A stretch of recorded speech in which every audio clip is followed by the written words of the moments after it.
ambao tunacheza nayo, kwa sababu timu ambayo tumecheza nayo kwanza ni wanajeshi kutoka kule Arusha.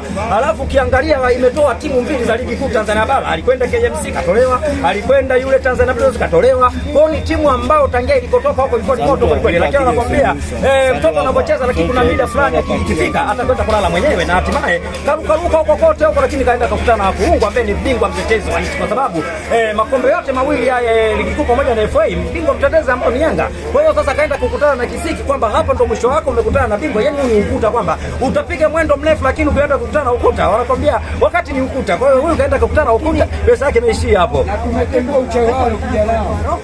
Unajua watoto kama kwanza unapocheza nao kwa Tanzania. Na ndio maana ukiangalia mpira ambao tulikuwa tunaucheza leo kwamba tucheze nao kitazari, kwa sababu hawa wakulima kutoka kwa Arusha huko, angalia dakika kama ya 10-15 hivi wametuumizia mchezaji wetu Buba. Sasa unaona imefanyika sababu ambayo ya kilazima, ametolewa Buba, sio katolewa, yani katolewa kilazima, yani wamemuumiza mwisho wa siku. Sasa akaingia Edmond Joni. Sasa na ndio maana kocha akaona hawa sasa tukisema tuanze kuruka nao moja kwa moja watatuumiza wachezaji, kwa sababu sisi tuna mechi nyingi za ligi kuu kama unaona, baada ya siku mbili mechi. Sasa ukisema uruke nao kama anaporuka yeye, mwisho wa siku anakuja kumuumiza mchezaji wa pili, wa tatu, wa nne, mwisho wa siku kwenye ligi kuu unakwenda kuwakosa wachezaji lukuki.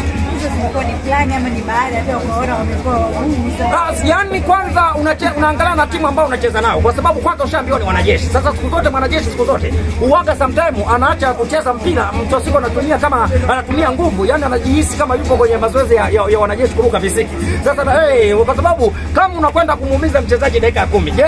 Sasa kama utaanza kuruka naye, mwisho wa siku tunakwenda kuwaumiza wachezaji wote. Na ndio maana sasa tulivyoona hawa wanakwenda kutumia nguvu, wanatumia power, wanatumia energy kubwa. Na ndio maana kocha akawaelekeza wachezaji kwamba hawa mcheze nao kwa tahadhari, lakini hawa lazima tuwatoe. Yaani hapa ametuchelewesha kula kuko pale. Na ndio maana 45 za kipindi cha kwanza kwamba tulikuwa tunakula mtoli, kipindi cha pili kwanza kunywa minyama. Goli moja ni tosha kabisa kumninginiza na kumtoa kabisa kwenye mashindano haya. Yule goalkeeper wa timu unamzungumzia sana. Kwanza nimpongeze kwa kazi aliyoifanya, na ndio maana kuna timu hapa ambao hazina magolikipa. Na sasa nawalenga watoto wa Modi, kwa sababu msimu ujao, msimu huu tuseme dirisha cha fungo unakwenda la Salama ligi kuu Tanzania bara. Mimi nakukumbusha hata kwamba kuna golikipa kule kwamba waje amchukue. Sasa sijajua, unajua kwenye michezo bwana kuna mambo ya kikatili. Sasa sijui ni uwezo wake leo nyota imeng'aa. Sijui ile wala zile. Lakini mechi kama hizi na wenyewe wanazitumia kwa ajili ya kujiuza. Na ndio maana tumekwambia kwenye usajili wa wachezaji kama hao ambao wanatoka timu hizi za mabonde kuinama, angalia katika sajili zako baada ya ligi kuu Tanzania bara kuisha. Sasa angalia, sio kashangaa siku hiyo nyota kamemng'aa. Na mimi nakumbuka kuna mchezaji fulani ambaye tulimchukuaga kwa ilikuwa Polisi Tanzania, alitupigaga chuma 3 kipindi cha jumoni pale Uhuru pale. Mwisho siku viongozi wa Yanga wakamchukua mchezaji. Unaambia ligi kuu Tanzania bara mpaka anakwenda kuisha na goli 3. Kwa hiyo mpira miguu na mambo ya kikatili. Unaweza kumkuta leo kanyota kamemng'aa, mwisho siku unakuja kuingia kingo na mchukua.